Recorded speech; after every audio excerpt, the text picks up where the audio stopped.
This holiday episode of New Politics was released on the 23rd of January, 2026, and produced on the lands of the Wangal and Gadigal people.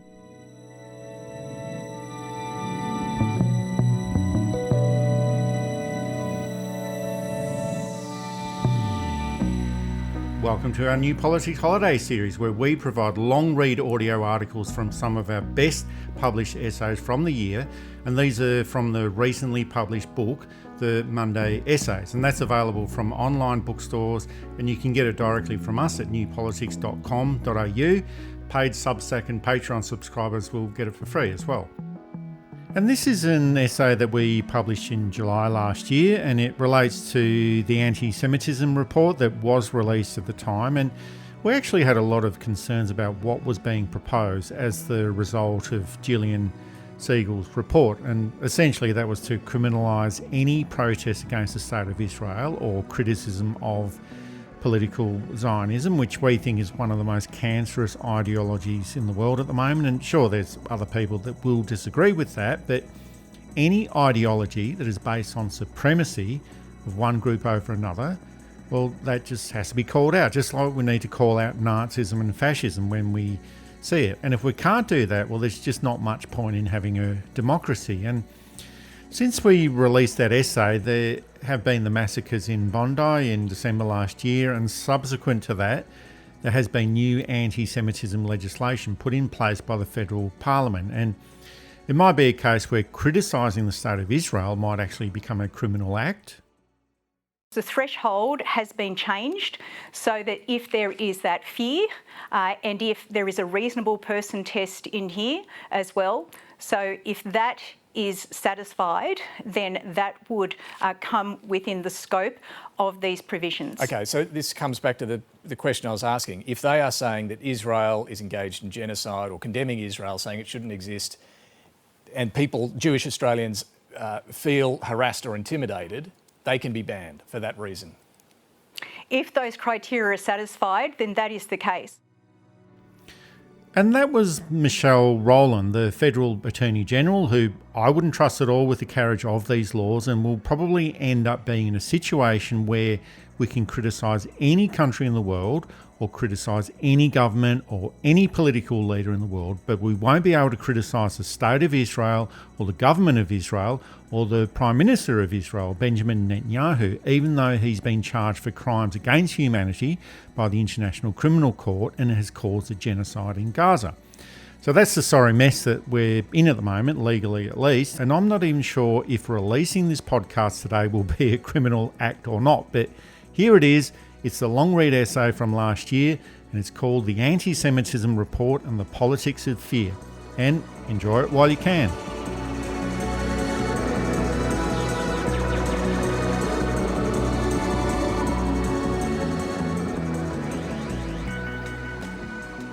Last night's arson attack on the synagogue in East Melbourne is cowardly, is an act of violence and anti-Semitism, and has no place in Australian society. It is to be hoped that the perpetrator is brought to justice urgently and that he faces the full force of the law, and anyone involved in this attack faces the full force of the law. Australians have every right to be able to conduct their faith, to engage with each other in peace and harmony. That is the Australia that we cherish, and these actions have no place in our country. There's something unsettling about the way political and media attention gathers with such immediacy and intensity whenever an act of anti-Semitism is reported, particularly when that act coincides with moments of increased scrutiny toward Israel's conduct in Gaza, or the imminent release of a report concerning anti-Semitism. The recent incident in Melbourne is a perfect example. Angelo Loras, a 34-year-old man from Sydney, was quickly arrested after allegedly setting fire to the doors of a synagogue, an act that Prime Minister Anthony Albanese immediately condemned as cowardly, a violent attack with no place in Australian society, asserting that those responsible would face the full force of the law. But something in this case doesn't quite add up. First, the damage was minimal. And the synagogue, as it turns out, is located next to a fire station. No one was hurt. And while the act was unquestionably reprehensible, the media and political response seemed vastly disproportionate. Aside from a handful of photographs on Instagram, Loris has no digital footprint. There's no political activity, no signs of ideological motivation, and no attempt to disguise his actions in Melbourne, all of which were recorded on CCTV. It's reminiscent of a case earlier last year in the outer Sydney suburb of Dural, where a supposedly politically motivated threat on synagogues was later revealed to be an elaborate hoax, a hoax which resulted in draconian police powers quickly introduced, powers that have already led to documented instances of police brutality, especially against pro-Palestinian demonstrators. But what do we really know about this incident? It has already disappeared from the headlines, and no new facts have emerged since the arrest. Like other recent provocations, such as the bizarre case where Ophir Birnbaum and journalists from News Corporation entered the Cairo takeaway in Newtown, wearing a Star of David, and attempted to bait the shop owners into saying something anti-Semitic and incriminating, this case raises far more questions than it answers. Is there a coordinated international effort to generate these flashpoints, as the Australian Federal Police suggested in the Dural hoax? Are these isolated acts by nobodies being used to justify a creeping state authoritarianism under the guise of protecting faith communities? There's also wider issues at stake. The government's reaction to this incident in Melbourne was quick and morally unambiguous. But when Islamophobic attacks occur, such as hate graffiti on mosques, women wearing hijabs attacked, or threats made against Palestinian Australians, the response is muted or non-existent. There's a dissonance in a political culture that seems more outraged by a burnt door than by the daily incineration of children and aid workers in Gaza, where some communities are given immediate empathy while others are met with suspicion, silence and constant surveillance. No one is excusing the violence, and this point has to be made very clear. But if dissent about Australia's foreign policy, or even basic support for Palestinian human rights, ends up being criminalised under new arbitrary anti-hate laws created in response to events like this, then the real danger isn't just from rogue arsonists. As bad as that is, it's from a political and media establishment willing to exploit fear on behalf of vested interests. While the double standards are now pretty obvious, it's no longer possible to ignore them and do nothing about them. When acts of anti-Semitism occur, even those of uncertain origin or limited impact, governments at both state and federal levels move instantly, whether it's lighting up the Sydney Opera House with the flag of Israel or implementing draconian new laws and police powers. Strike Force Pearl in New South Wales and Operation Anti-Hate in Victoria. These responses came with full media conferences, high-level political engagement, and sweeping new policies. The messaging is clear and consistent that there is zero tolerance for anti-Semitism, as it should be.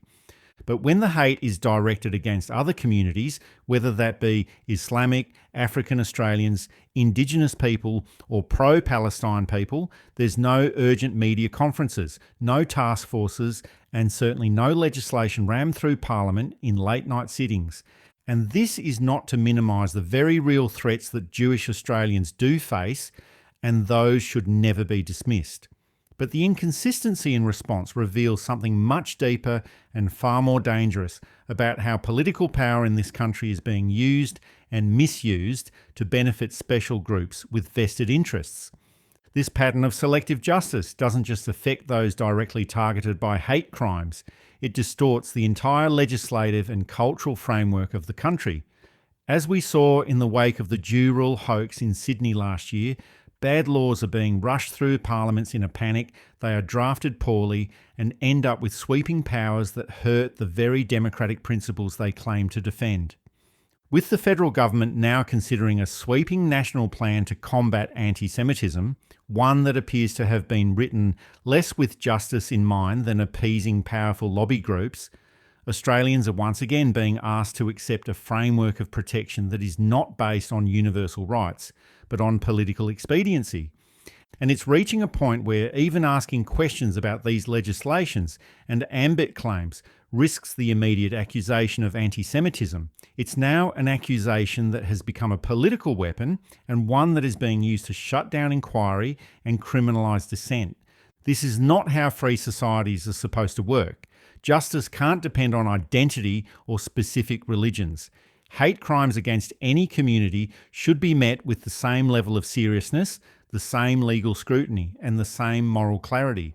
But a dangerous trend is emerging where criticism of Israel's government, no matter how valid or fact-based it might be, is automatically recast as racial or religious hate, which stifles public discourse and actually undermines the fight against real anti-Semitism. And it becomes a case where if everything is labelled anti-Semitism, then nothing is.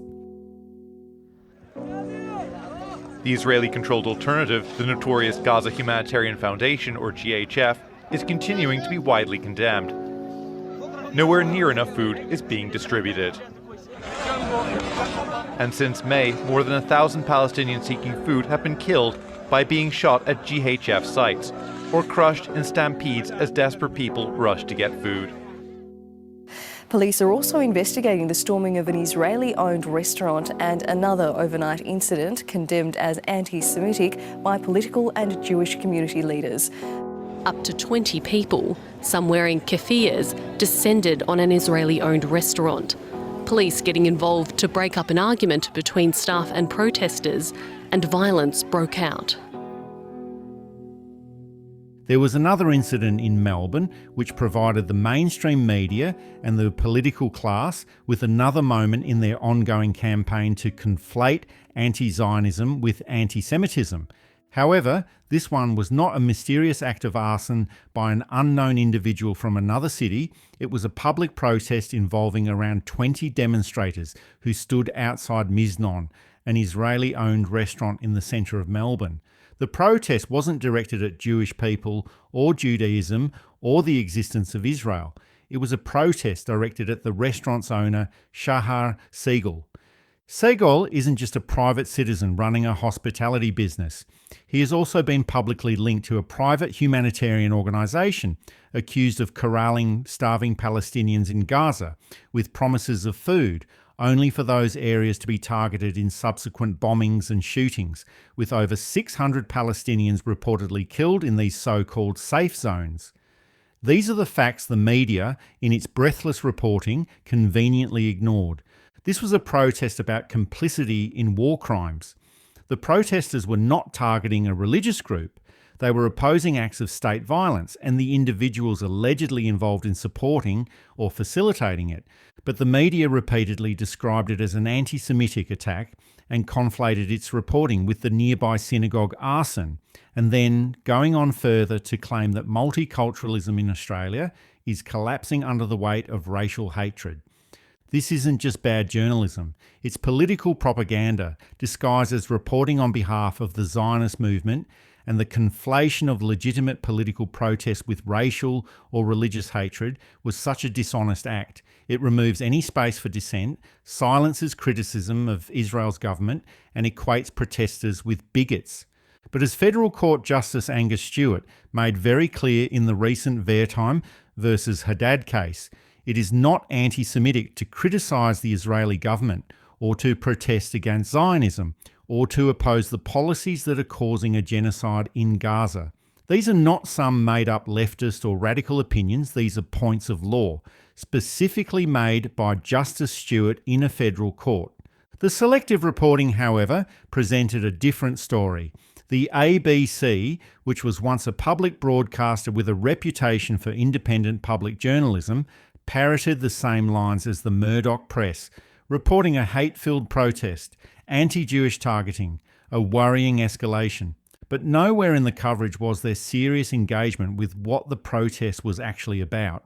There was no mention of the accusations against the private humanitarian organisation in Gaza, no reporting on the federal court decision, and certainly no context. It was just the usual lazy establishment journalism echoing the political class and shielding those in power. In 2024, the former Attorney General, Mark Dreyfus, claimed that criticism of Zionism or Israel amounts to anti-Semitism, but that position is not only legally incorrect, It was an attempt to remove specific political opinion from public debate, one that is held by millions of people around the world, including many Jewish people themselves. Zionism is an ideology based on bigoted supremacy.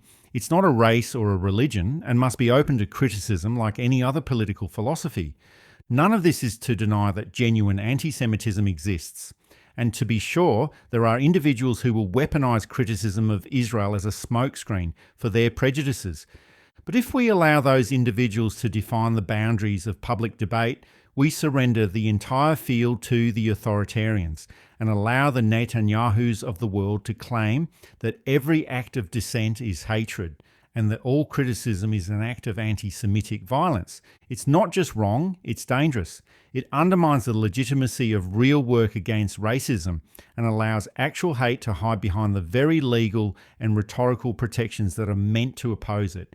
What's happening in Gaza is not some kind of ethereal abstraction. It's not just about ideology. It is about people dying, people who are being massacred, starved and displaced under the watch of the international community. And it's not a secret. Every day we see the live-streamed massacres and daily reports of more killings in Gaza and more settler violence in the West Bank. Israel has even publicly announced its intentions to create concentration camps in Rafah, as if Gaza hadn't already been an open-air concentration camp. Yet the world watches on, allowing this to happen with indifference and complicity. Nearly every major scholar of genocide has declared that what Israel is doing in Gaza is a genocide. When that is the scale of the crime, we need to speak up more, not be silenced by the apparatus of the state. The way in which we hold power to account must be fearless. To protest against genocide is not an act of hate, it's an act of humanity. And in any just society, if that's what we really live in, that distinction should be absolutely obvious to everyone. The plan today builds on a foundation of actions. It brings structure, though, priorities and accountability to our national response. And it's not a symbolic document, it's an action plan. And it addresses anti-Semitism in many places. And the plan's not about words, it is about actions by government, by regulators, by business, by universities and by institutions. And I'm sure that with collective action, anti-Semitism can and will be successfully confronted. The release of the federal government's anti-Semitism report, prepared by Gillian Segal, the Prime Minister Anthony Albanese's hand-picked special envoy, didn't seem to be a coincidence. Its timing, dropped into a news cycle already inflamed by the Melbourne synagogue arson and the protest outside an Israeli-owned restaurant, was a nice little political calculation. These two incidents, exploited by political and media elites as examples of Australia's supposed descent into hate-fuelled chaos, provided the perfect emotional backdrop for a document that seems to be less about combating anti-Semitism and more about redefining dissent as hate speech. Segal's report, heavily leaned upon by Australia's most powerful pro-Israel lobby groups, such as the Conservative Executive Council of Australian Jewry, of which Segal is the immediate past president, and enthusiastically amplified by outlets like The Australian and Sky News. And this has reignited the public debate over the boundaries between anti-Jewish bigotry and political criticism of Israel. But there's a massive contradiction within this report. It claims to be a shield for vulnerable communities, but in practice, if any of these outrageous recommendations are implemented, it will become an instrument used to punish critics of state violence. Segal is not a neutral figure. As a former head of a pro-Israel lobby organisation and the partner of John Roth, a man who donated $50,000 to Advance Australia, and that's a far-right group that campaigned aggressively against the Voice to Parliament referendum in 2023, her appointment as a supposedly impartial envoy on anti-Semitism raises questions about conflicts of interest, and it seems that the intent behind the report were compromised from the outset. The central part of this report is its push for the formal adoption of the definition of anti-Semitism from the International Holocaust Remembrance Alliance, which has been used across multiple jurisdictions to blur the lines between anti-Jewish hate and legitimate political opposition to the Israeli state. The joining of criticisms of Israel and Zionism with anti-Semitism have made the definition from the alliance a tool of repression in those jurisdictions, used not just against protesters and academics, but against the very idea of open public debate.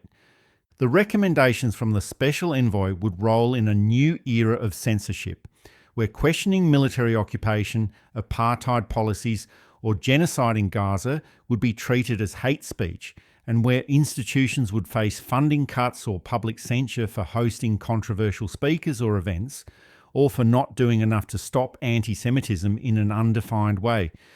It's already happening on a de facto basis, as we've seen in recent months, but to enshrine this in law would be a disaster. Once again, we have to point out that genuine anti-Semitic abuse and violence must be condemned and combated.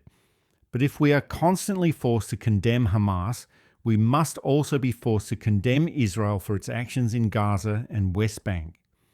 What the Segal report proposes, however, is a shutdown of public debate where publicly condemning Israel would be considered a crime. In the Australian context, this concern is heightened by the reality that recent tensions have not emerged in a vacuum. They are linked to Israel's relentless assault and genocide on Gaza, and these are attacks that have killed well over 55,000 people, and more than likely a significantly higher number, displaced millions, and shocked much of the world. To release an anti-Semitism strategy that ignores this context is not only dishonest, it's politically dangerous. There are so many blind spots in Segal's report. For example, there's no mention of Gaza or Palestine. There is no space for solidarity with the suffering of all peoples, and there's no room for justified outrage. Instead, the report channels the conversation through a single, ideologically loaded perspective, protecting one community by silencing many others. This approach won't create harmony, and why the Prime Minister has allowed this process to go this far is difficult to comprehend at this stage. Sure, he only had a slim majority in Parliament, and with an election to win, offered as much support as possible to appease the Israel lobby groups, and got nothing in return politically. But what's the excuse now? Labor now has 94 seats in Parliament after its crushing win at the 2025 federal election and is facing a feckless coalition as the opposition. Albanese should take this report and, as diplomatically as possible, tell Segal that it represents an outrageous overreach and an implausible excessive demand, and clearly let her know that all it will do is deepen suspicion, polarise debate, and undermine faith in democratic institutions. That's what Albanese should do, but we know that he won't. His previous support for the cause of Palestine, which was as recently as 2019, but before he became the leader of the Labor Party, has been shown to be a charade and a convenient facade. Albanese now exists in the space of power and privilege, and he's unprepared to cede any of this power to support truth, justice, and the right to speak out against oppression, even when supporting one particular group of privilege might be detrimental to his political standing. He's clearly become the Keir Starmer of the South. But he does need to understand that if we are to live in a truly pluralistic society, we must reject anything that weaponises one group's plan to erase the existence of another. And we must insist that the fight against hate includes everyone, or it will end up protecting no one.